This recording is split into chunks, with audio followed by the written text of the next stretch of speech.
Live from New Delhi, you're watching DD India News Hour, India's voice to the world. I'm Abhishek and coming up with the next hour.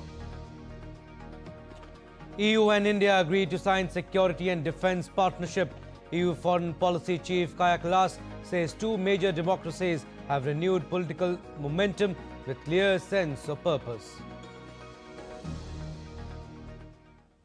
Two major democracies cannot afford to hesitate. We must become more ambitious partners. US President Donald Trump withdraws planned Greenland-linked tariffs on EU nations after Davos talks, signs preliminary deal with NATO on Ireland's future.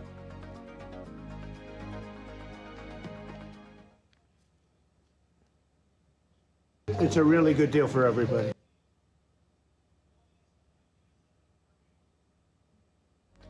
US President Donald Trump praises Prime Minister Narendra Modi at Davos, signals good India-US trade deal soon.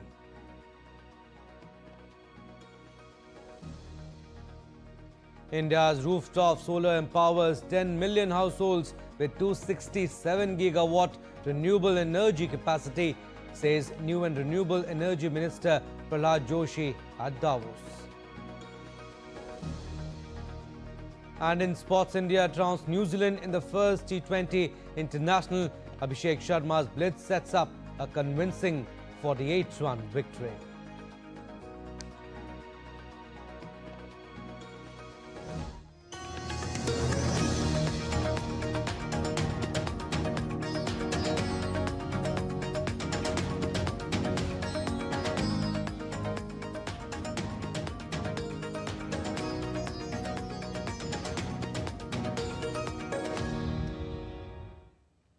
India and the European Union have agreed to sign a new security and defence partnership. The announcement was made by EU's Foreign Policy Chief Kaja Kallas ahead of the 60th EU-India summit scheduled to take place in New Delhi on Tuesday. Kaja Kallas asserted that Europe is ready to deliver on a powerful new agenda with India, part of which includes expanding cooperation in areas such as maritime security, counter-terrorism and cyber defence, and signing off India-EU free trade agreement soon. We aim to conclude negotiations on the EU-India Free Trade Agreement. This deal will open markets, remove barriers and strengthen critical supply chains in clean technologies, pharmaceuticals and semiconductors. Second, today we agreed to move forward with the signature of a new EU-India security and defence partnership in areas like maritime security, cybersecurity and counterterrorism. We will also launch negotiations on a security of information agreement. In a more dangerous world, we will both gain from working closer together. We also intend to conclude a memorandum of understanding on comprehensive framework on cooperation on mobility. This will facilitate movement for seasonal workers, students, researchers and highly skilled professionals while promoting research and innovation. Kaja Kallas said the two major democracies must cooperate more, especially in the changing, unprecedented world order, stressing that India and EU have renewed political momentum and with clear sense of purpose.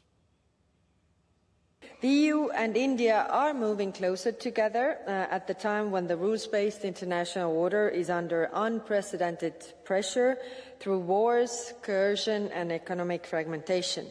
Two major democracies cannot afford to hesitate. We must become more ambitious partners.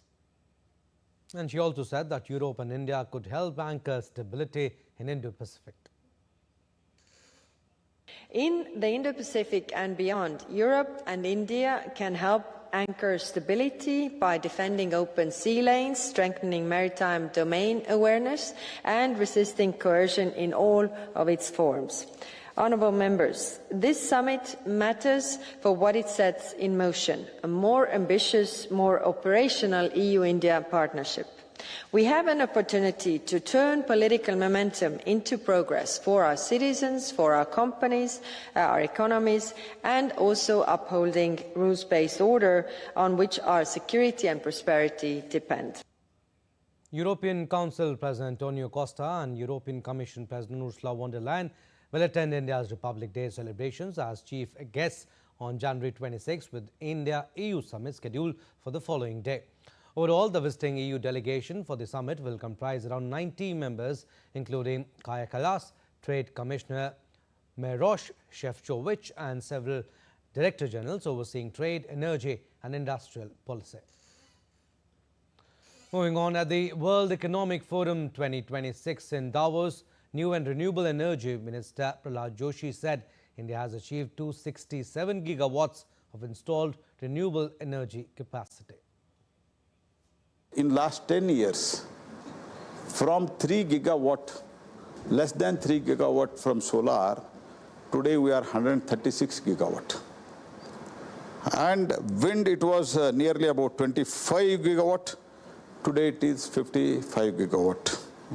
And overall renewables, including hydro, small hydro, all put together, today we are 267 gigawatt installed capacity today. Calling renewables more affordable than fossil fuels, the minister said the government's rooftop solar program is empowering 10 million households to save on electricity costs and earn through clean energy generation. In India, I can very confidently say affordability, it is better than fossil fuel energy. Sure. See, for now the price of the, only for the figures I am referring this tab, the tariff-based price discovery of the solar power has come down almost 80%. That is to 0.026 per unit today. Sure. Whereas thermal and other fossil sources, it is at least 8 rupees, means that is 8 cents, I believe. Sure. For 10 million people, we have drawn a program, scheme, where 10 million households, they can install rooftop solar.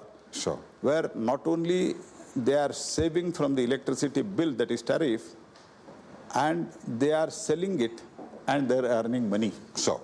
So this is the success story. So there is no question of affordability as on date in India. India's new and renewable energy minister Prasar Joshi held a productive interaction with Stephen B. Winters, Chief Executive Officer of KfW, on the sidelines of the World Economic Forum in Davos on further strengthening KfW's partnership in India's energy transition. Both of them reviewed KfW's impactful contributions to India's clean energy journey, including large-scale support for solar deployment, grid modernization, development of green energy corridor and private sector investments, and discussed plans to significantly scale up investments in the coming years. They also explored collaboration opportunities across renewable energy expansion, green hydrogen and electrolyzer manufacturing, transmission and distribution modernization, energy storage, industrial decarbonization, e-mobility and gas infrastructure, aligned with India's goal of achieving 500 gigawatt of renewable capacity by 2030 and building a resilient, low-carbon energy system. And Maharashtra Chief Minister Devendra Fadnavis on Thursday announced the development of a state-of-the-art innovation city situated near the Mumbai airport to help new businesses grow. The Chief Minister revealed that the Tata Group will invest $11 billion in this project, which aims to provide a plug-and-play ecosystem specifically designed to support the startup community. He said that the city to be built near Navi Mumbai International Airport would be a future-ready hub which will place Maharashtra at the heart of AI, semiconductors and global capacity center. The minister asserted that as technology reshapes the world economy, Maharashtra is building a responsible, world-class innovation ecosystem that will directly benefit our people and strengthen the state's economic future.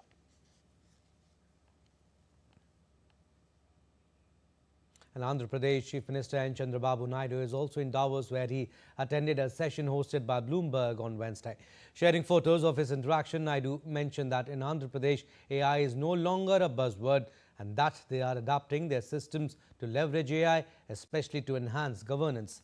Naidu believes in AI for all. Technology must deliver tangible benefits for every citizen, farmers, students, entrepreneurs and communities, not just tech companies or urban centers.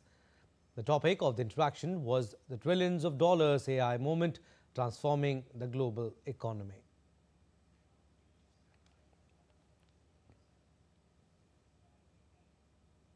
And India's Railway, INB and Electronics and Information Technology Minister Ashwini Vaishnav has once again reiterated that India is being seen today as a trusted value chain partner all over the world.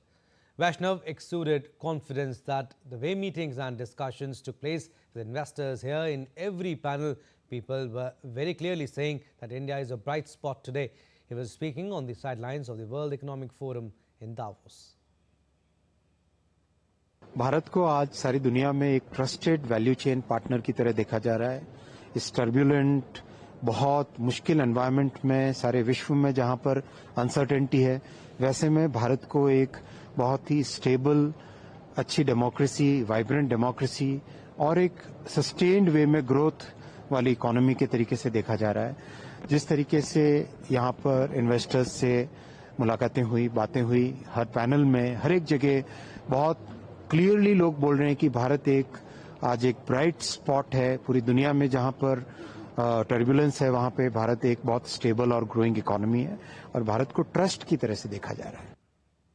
And overall at Davos, India's energy efficiency shines. With the strongest ever contingent at the World Economic Forum, India's focus remained on powering innovation and global solutions with new investment opportunities in AI, tech and green energy transition. On day 3 of World Economic Forum at Davos, with strongest ever delegation, India continues its pitch for investments with focus on India's transition from emerging to pivotal. Speaking at an event, Union Minister for New and Renewable Energy, Prasar Joshi, along with Madhya Pradesh Chief Minister, said that India stands in the global spotlight in terms of driving global renewable energy. He also lauded Madhya Pradesh's renewable energy story. India has added 267, India is now 261 gigawatt of total renewable energy. That is 52% of the total energy produced in India, generated in India. That becomes 52% out of that total 52. Total 267 becomes 52%. That we have achieved well in advance. Minister Joshi also shared India's experience in scaling rooftop, agricultural and decentralized renewable energy solutions for the global south. In another interactive session, Scaling Solar Where It Matters, Maharashtra Chief Minister Devendra Fadnavis said that India's entire energy landscape witnessed a major transformation in just less than a decade's time. With the vision of Honorable Prime Minister Shri Narendra Modi ji, we decided to entirely shift the agriculture power load on solar. 16 gigawatts of power will be generated. Meanwhile, Assam Chief Minister Hemanta Biswa Sharma also lauded nation solar initiatives. India has developed a lot of solar potential, but to preserve that solar potential for peak hours, we need storage. So, green energy, hydrocarbon, semiconductor, electronics. So, these are the core area we are interacting with the global investors. Earlier, Deputy Chief Minister of Gujarat, Harsh Sanghvi, met with key leaders from OpenAI and Cognizant to discuss integrating artificial intelligence and expanding digital infrastructure to drive the next wave of industrial growth in Gujarat. Gujarat is having a strong investment legacy. So, Gujarat is here to see the new opportunities in AI, defense, GCC, the textile parks, financing new investment plans. India's former Union Minister Smriti Irani participated in a session on strategic leadership in biorevolution, women powering innovation and global solutions. The discussion underscored how gender-responsive leadership strengthens the innovation ecosystems and delivers more inclusive outcomes for society. With agency inputs, Tripti Tripaঠি's report for DD India. All right, still to come on this edition of DD India News Hour. Russia-Ukraine peace efforts intensify as Putin to meet US envoy. Trump signals talks with Zelensky. Campaigning begins today in Bangladesh under tight security as 2,000 candidates in the fray for 13th general election. And after Australia, UK mulls social media ban for children.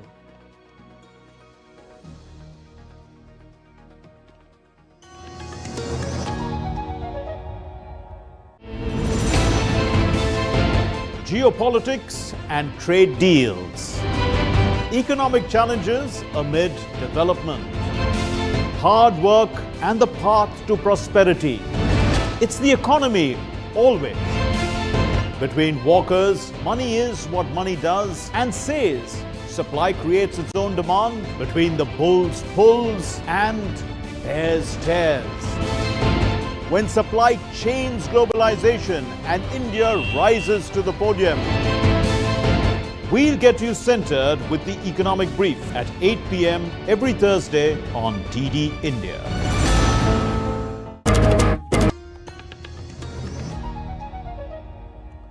Welcome back. You're watching DD India News Hour. I'm Abhishek Mahajan. Some more stories. US President Donald Trump has stepped back from threats to impose tariffs as leverage to seize Greenland, ruled out the use of force and said a deal was in sight to end a dispute over the Danish territory.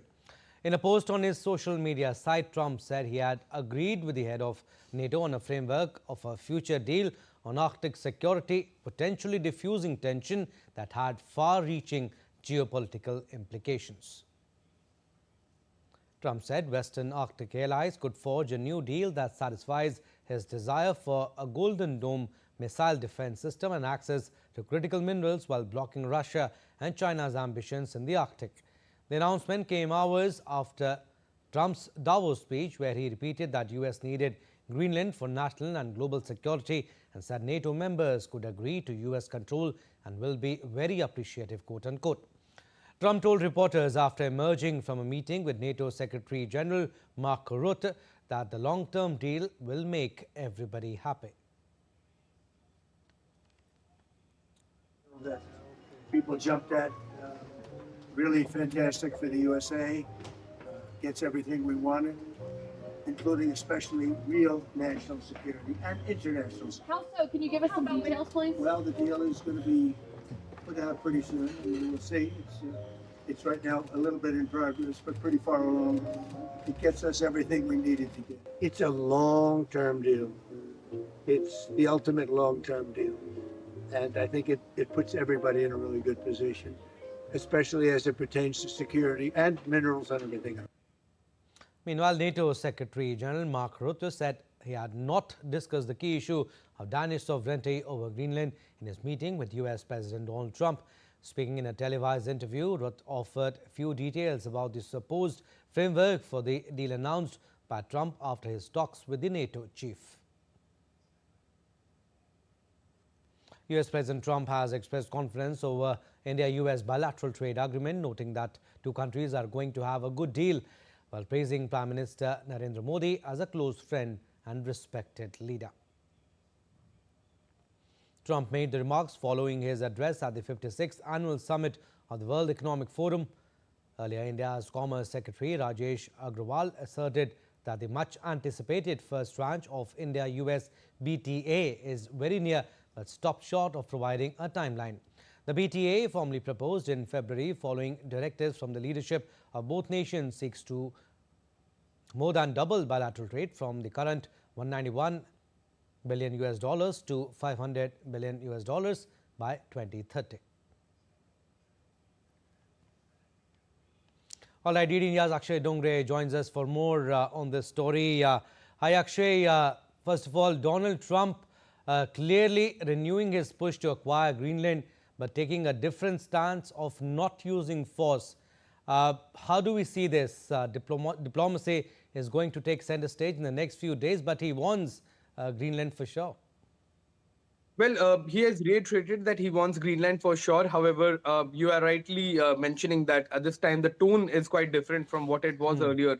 Earlier it was a tariff threat against 8 countries. It was, different kind of threats that were being made from the US Oval Office. But now this time around, the meaning is the same, but the tone is different, which means that the pushback that came from the European allies and the kind of retaliation that even the European Union chief spoke about has made a massive impact as far as the understanding of the US on this entire issue is concerned. However, the friction will remain, Abhishek. That is something what we need to understand, because no country is going to willingly, sail their own territory to a second country.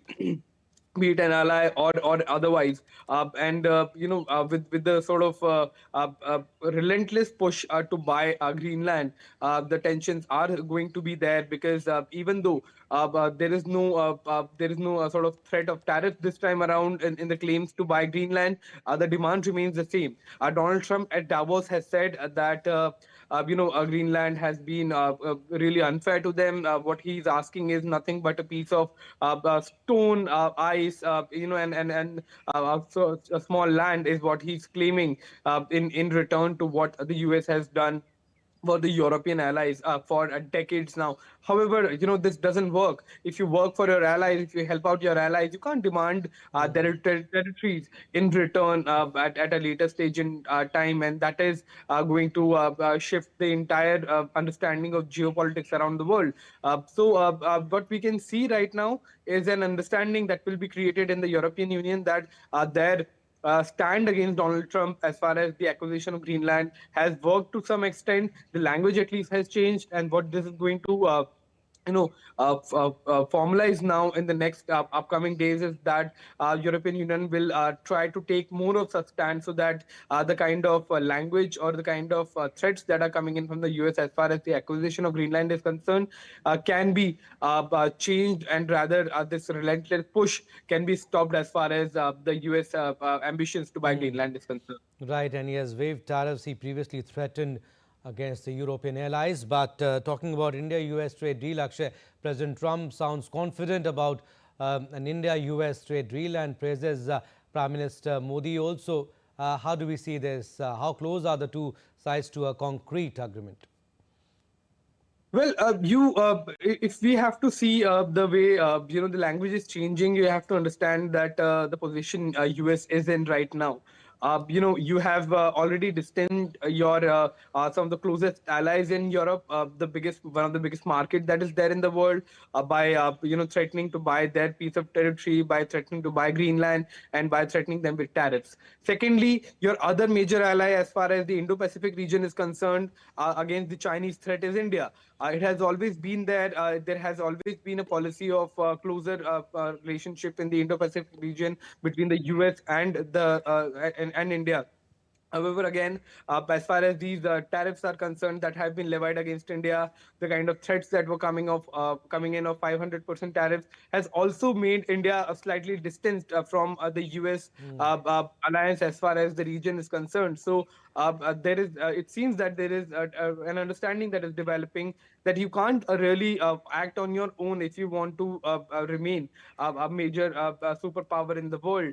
You will need allies. You will need allies, especially democratic allies like the European Union, like India, and like other countries that US has been alliance with, without which the military power is meaningless if your geopolitical network and your alliance system is broken. It's a positive sign. At least the language has changed, but now we'll have to wait and watch, because the language has always, many other times in the past as well, has taken a U-turn. And so that it doesn't happen again, India will have to tread carefully as far as these threats and these change of languages are concerned every once in a while.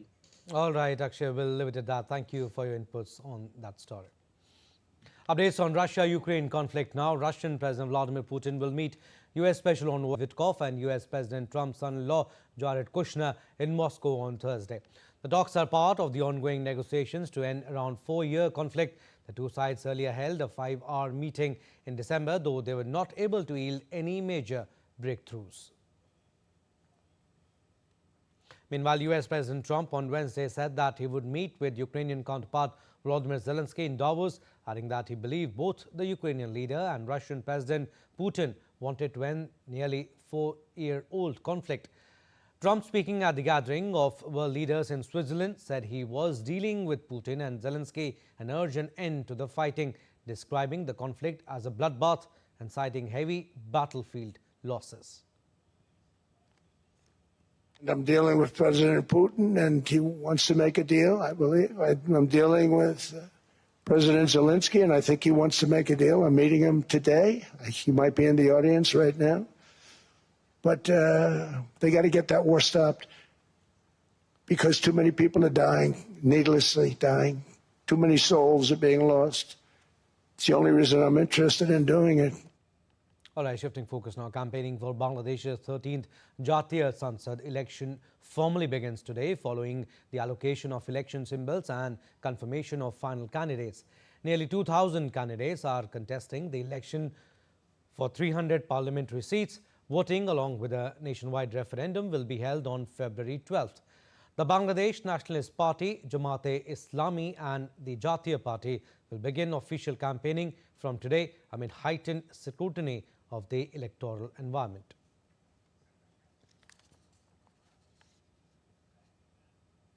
All right, we'll go across to Dhaka now. Air India's Naval Sangh Parmar joins us on the phone line for more. Naval Sangh, campaigning to begin today, but how critical are these elections in the context of Bangladesh's ongoing political turmoil, and what's really at stake for the country right now? Well, since the fall of Sheikh Hasina government on 5th August 2024, there were a hope among the people that the new regime under the Dr. Yunus will change situation in Bangladesh, particularly economic situation and the law and order and the corruption-related issues. But unfortunately, Dr. Yunus' administration failed, and mainly the administration failed to provide safety and security to the people. Law and order is a big challenge and big issue in Bangladesh, and also there is an issue related to economic development as well as the inflation, price rise, unemployment. So people here in Bangladesh are desperately fed up with the Yunus administration, and they want to have a stable political government, whoever may be, to form the government, maybe BNP or anyone, any other political parties. But people are expecting to have a election on 12th February, and then there is a hope that things will change. But at the same time, there are concerns that this election will not be a inclusive or participatory election, as the major political party like Awami League is banned for the contesting the election.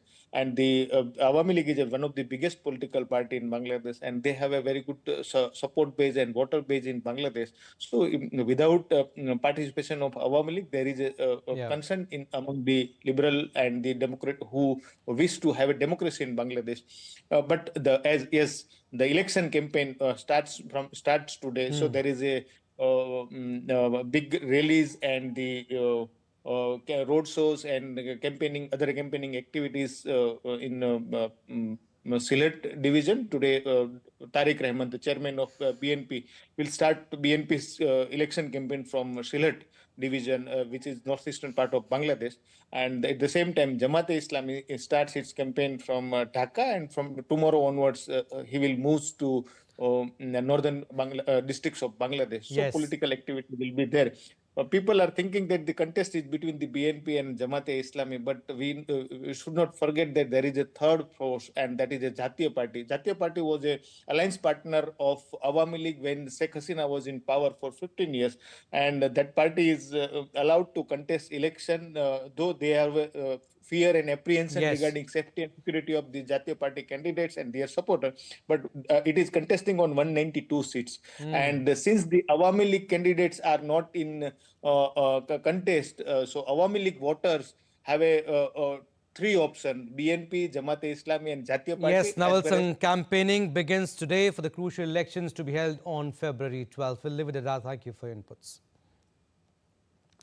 Moving on, after Australia, the UK has also approved social media ban for teens under 16. Britain's upper house of parliament voted on Wednesday in favour of banning under 16s from using social media. By 261 votes to 150, opposition peers voted to support a ban through an amendment to the government schools bill.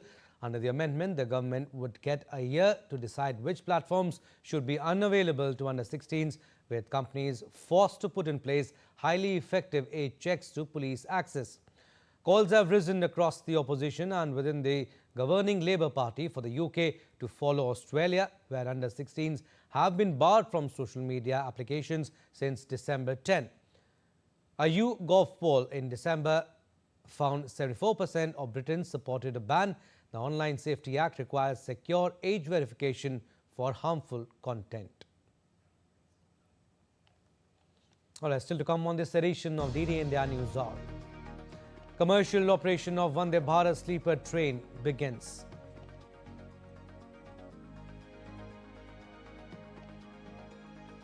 Nation celebrates Pran Pratishtha of Lord Ram as Ayodhya marks second anniversary of historic consecration. And Milan hosts Indian exhibition on 21st Century Life.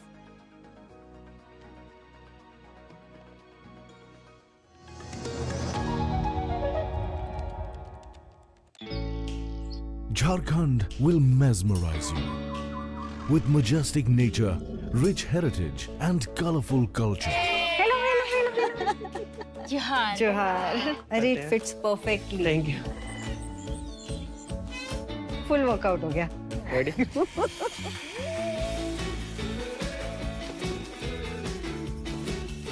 Postcards from Jharkhand on National Geographic.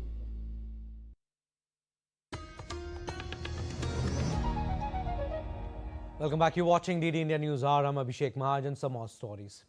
The 9th Joint Trade Committee between India and Myanmar was held on January 21st in Myanmar. Both nations reiterated their commitment to strengthening bilateral trade and investment while addressing key challenges in cross-border commerce. Discussions focused on enhancing collaboration across strategic sectors including textiles, transport, connectivity, MSMEs, health, agriculture, power, ICT, customs and border management.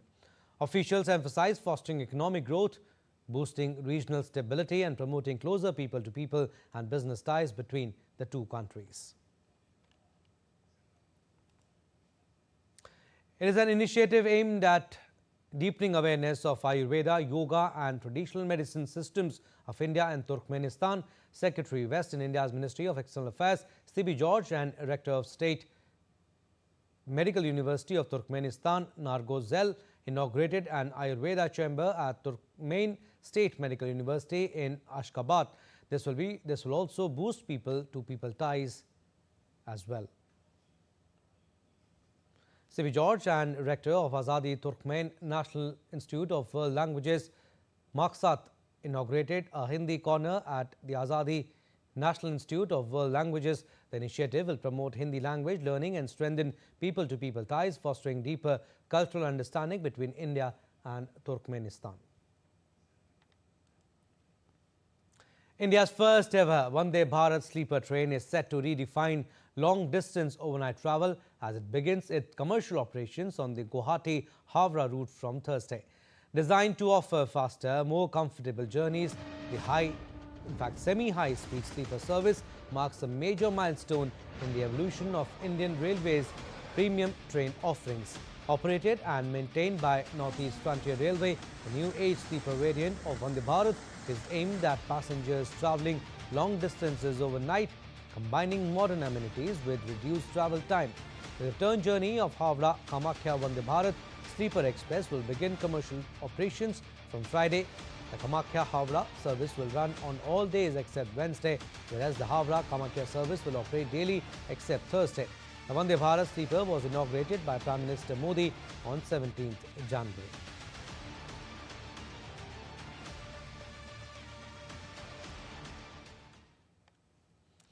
And January 22nd, 2024 marked a historic moment as Lord Ram was consecrated at the Grand Ram Temple in Ayodhya, Uttar Pradesh.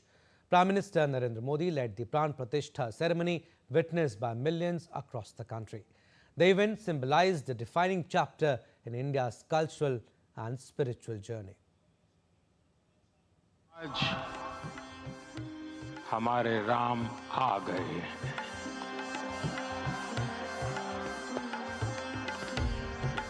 सदियों की प्रतीक्षा के बाद हमारे राम आ गए हैं।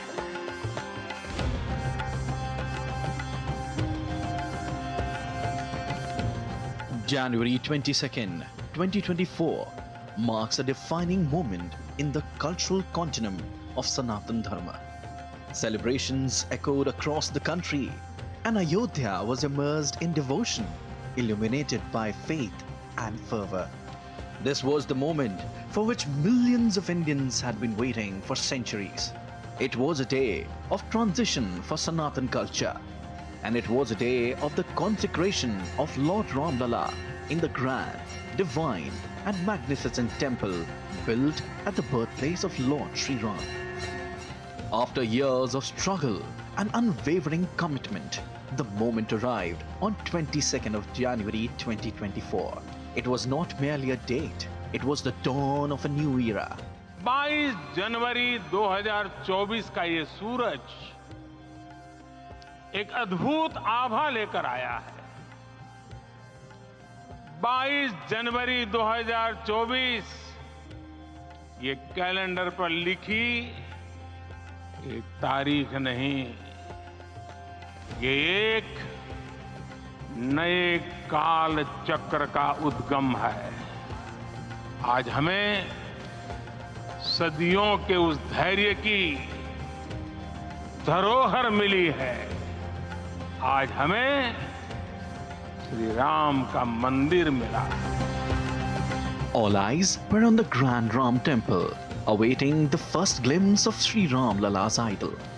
Dressed in traditional attire, barefoot, carrying the sacred red folded cloth along with a silver chatar, when Prime Minister Narendra Modi walked towards the sanctum sanctorum of the temple, Ayodhya stood witness to a moment etched in faith and history.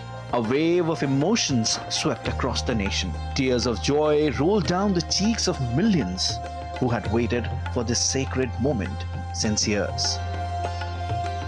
The divine atmosphere, energy, and the enthusiasm gripped Ayodhya as people gathered to witness the auspicious consecration ceremony of Sri Ram Lala. आज अयोध्या में केवल श्री राम के विग्रह रूप की प्राण प्रतिष्ठा नहीं हुई है, ये श्री राम के रूप में साक्षात भारतीय संस्कृति के प्रति अटूट विश्वास की भी प्राण प्रतिष्ठा है। ये साक्षात मानवीय मूल्यों और सर्वोच्च आदर्शों की भी प्राण प्रतिष्ठा है। ये राम के रूप में राष्ट्र चेतना का मंदिर है। This day holds a special place in the history of Bharat. It marked the nation's cultural renaissance, a moment when the country restored its pride, glory, and witnessed a revival of its cultural, religious, and spiritual spirit. The joy, excitement, and sheer enthusiasm of the people will pave the way for the rise of a new Bharat. For Ram belongs to all. Ram is everywhere, and Ram resides within each of us. After the construction of Ram Temple, the consecration, and now the hoisting of Dharma Dhwaj, Ayodhya is shining on the global stage. Today, people from all over the world are making their way to the sacred land of Ayodhya, immersed in devotion to catch a glimpse of Ram Lala and witness the grandeur of the Ram Temple. From Hanuman Gari Temple to the banks of Saryu, a wave of positive energy and excitement tells the story of transformation and the rise of a new and self-reliant Bharat. January 22nd, 2024 will be remembered as a historic turning point for Bharat. Its rich cultural legacy, which continues to thrive every day. Today, Ayodhya stands as a symbol of faith and perseverance. And this moment will go down to generations. Today, people from all over the world come to Ayodhya to witness the grandeur of Ram Mandir and get a glimpse of Ram Lala. With camera person Mukesh Kumar, this is Siddharth Bharadwaj reporting for DD India in New Delhi. The National School of Drama has announced 2026 edition of Bharat Rang Mahotsav, the world's largest theatre festival, marking its 25th year. 25th edition of Bharat Rang Mahotsav will be held between January 27 to February 20th across Delhi and multiple cities in India and abroad, bringing together theatre groups from around the world. Organized by the National School of Drama, the festival will showcase a wide range of Indian and international productions along with workshops, seminars and masterclasses. Bharat Rang Mahotsav remains a premier platform for cultural exchange and the celebration of global theatre. In Milan, Italy, an exhibition featuring only Indian artists focuses on the relationship between humans and the environment in the 21st century, sparking the curiosity of a city greatly interested in new international artistic trends. Visiting the exhibition for us is Davide Martello, our correspondent from Milan. We are in Milan at Pact, the Pavilion of Contemporary Art. Here, as you can see, the museum is hosting an exhibition entirely focused on Indian artists. The exhibition opened on November 2025 and it's called India, of Glimmers and Getaways. Let's hear the motivation of the title by one of the curators. The idea that the getaway and the glimmer are something that is continuously boiling in a landscape. So from there, with that essay we shared with Firan, and we started discussing a possibility of thinking through that problematic in the way we will see landscapes and people and groups of people and artistic practice around us. And then it emerged slowly that the exhibition could be called Of Glimmer and Getaways. The reason being that it was allowing us to move between various kinds of associated forms of living and singularities, the moments of singularities that could rethink life, give us a new imagination of where we are to go. In the museum, it's possible to find many works by Indian artists, such as these by Ranjita Kumari, a portrait of overlapping donkeys symbolizing the histories of those who have carried the weight of others' progress. Or these by Pinak Banik, a reflection on the connections between Bengal and Italy through the 20th century. So the question of how this exhibition of Glimmers and Getaways moves beyond the geographical boundaries of India is absolutely central to the way we think and the way the artists think through this exhibition. They are not confined by the geopolitical borders of a particular nation state. They happen to come from many different parts of India. We ask them very simple questions. What are the forms of togetherness, association, feelings, passions, thinking that they feel are urgent for them at the moment? I think the show speaks to a particular mood or a set of moods in a particular time that is right now in the end of the first quarter of the 21st century. In that sense, it is speaking to the planet, to other species, to other forms of thinking, other forms of life.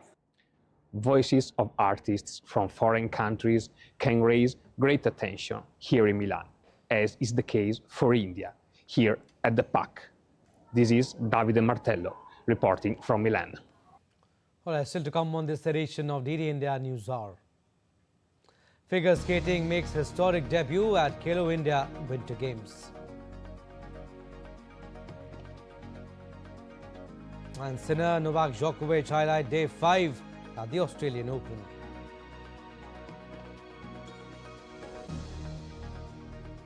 An Air Force Symphony band marks 150 years of Vande Mataram with stirring concert in New Delhi.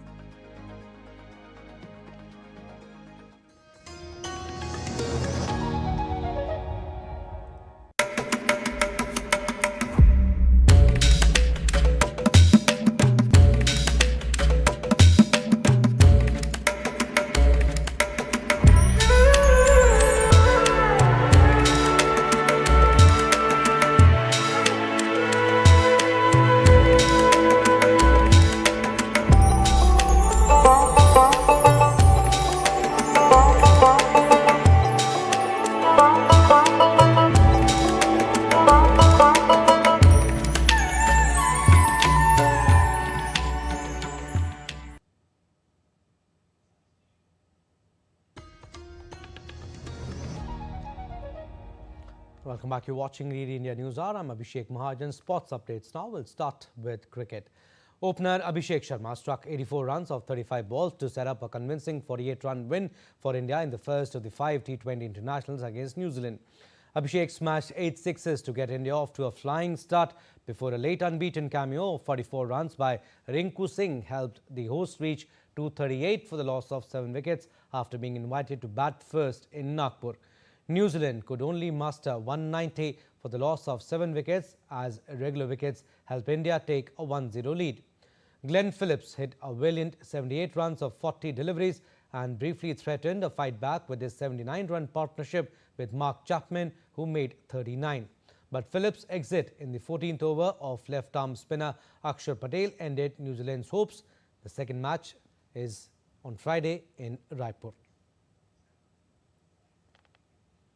Now, Khelo India Winter Games enters day 3 in the sub-zero conditions of Leh.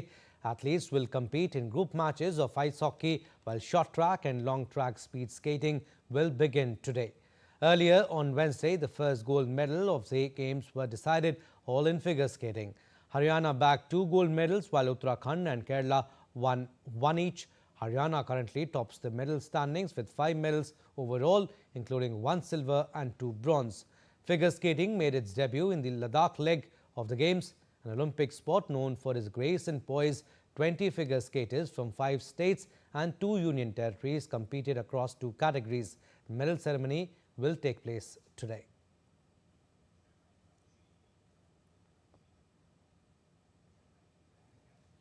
All right, let's go across to Leh now. DD India's Abhishek Prasad joins us for more. Good morning, Abhishek. Day 3 of Winter Games today. Tell us how's the atmosphere there and what has been the major highlight so far in the last 3 days. Definitely, Abhishek, it's the Khelo India Winter Games has entered day 3, and you can see currently the temperature is -13, but the athletes are all pumped up and are ready to show like in the previous 3 days. Absolutely, the main highlight of the previous 3 days is the ice hockey that is taking place at the India Stadium, where the host, the Union Territory of Ladakh, has won all their matches. And the atmosphere at the India Stadium when Ladakh comes to play is quite electrifying. But at the same time, figure skating, which is an Olympic sport, made its debut yesterday. And, 4 gold medals were decided in that sport. The government decision to include figure skating in this edition of Winter Games is clearly indicative that they want to promote sports beyond traditional disciplines, and figure skating is one sport which requires grace and poise and a lot of athleticism, balance and skill. So the main highlight has been figure skating, and athletes from all over the different parts of India came together yesterday and showed a remarkable display of skating here. All right, Abhishek, we'll leave it at that. Take care of yourself. It's extreme cold there. Earlier, Abhishek Prasad spoke to the figure skaters who shared insights about their sport, their preparation and the future events they are targeting. Figure skating, an Olympic sport, is making its debut in this edition of the Khelo India Winter Games. And I have with me figure skaters who have come from different parts of India.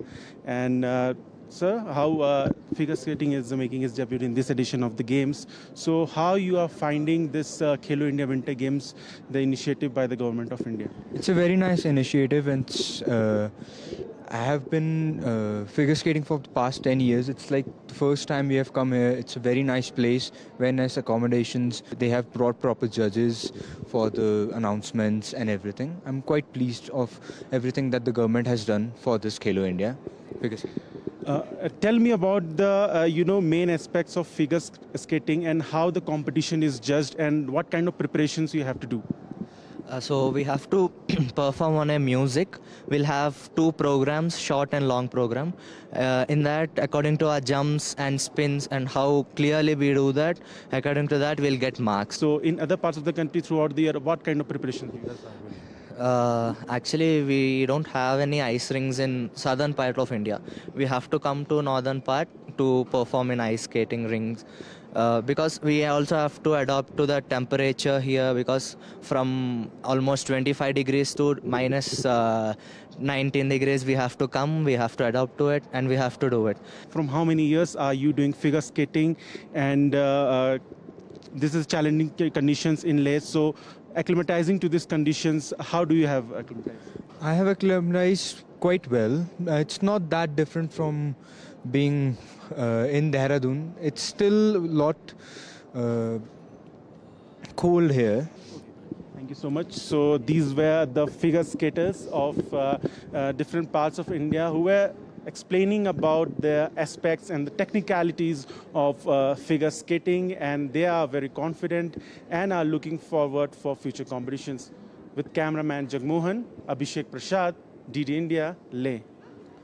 Let's focus on Australian Open now. Defending champion Madison Keys blew hot and cold before getting over the line 6-1, 10-5 against fellow American Ashlyn Kruger to make the Australian Open third round. Keys claimed the opening set with a confident display that saw the American hit 7 winners and convert all 3 breakpoints against her compatriot in a one-sided start to the contest. But the world number 9 allowed doubts to creep into her game in the second set, handing Kruger 2 breaks in serve with a succession of double faults that saw 21-year-old open up a 3-game lead. But Keys responded by winning 5 games in a row to close out the match. And defending champion Jannik Sinner and Novak Djokovic will be in action on day 5 at the Australian Open on Thursday. Sinner will be strong favourite against the 88th ranked Australian James Duckworth, but will have to face a partisan home crowd. Along with world number 1 Carlos Alcaraz, who is already into round 3, Sinner's other chief rival is Serbian great Novak Djokovic. Djokovic will resume his bid to win a record 25th Grand Slam crown. The 38-year-old, who has won a record 10 titles in Melbourne, faces Francesco Mastrelli of Italy. Djokovic has been tied with Australia's Margaret Court on the all-time list since clinching his 24th major at the US Open in 2023. Moving on to football now, Hurricanes scored twice as Bayern Munich saw off Union Saint-Gilloise 2-0 to reach the last 16 of the Champions League. The 6-time European champions sit second in the standings behind Arsenal ahead of their last league phase outing at PSV Eindhoven next week. Kane headed a corner into the nets before winning and converting a penalty to put the hosts firmly in control. The England captain had a chance for a hat-trick but missed a late spot kick. Bayern's Champions League defeat at Arsenal remains their only loss in all competitions this season. An Air Force Symphony Band on Wednesday regaled audiences in New Delhi with scintillating tunes. The concert, which was open for all, celebrated 150 years of India's national song, Vande Mataram. Several versions of Vande Mataram were sung by the Air Force musicians, including Agni Veers.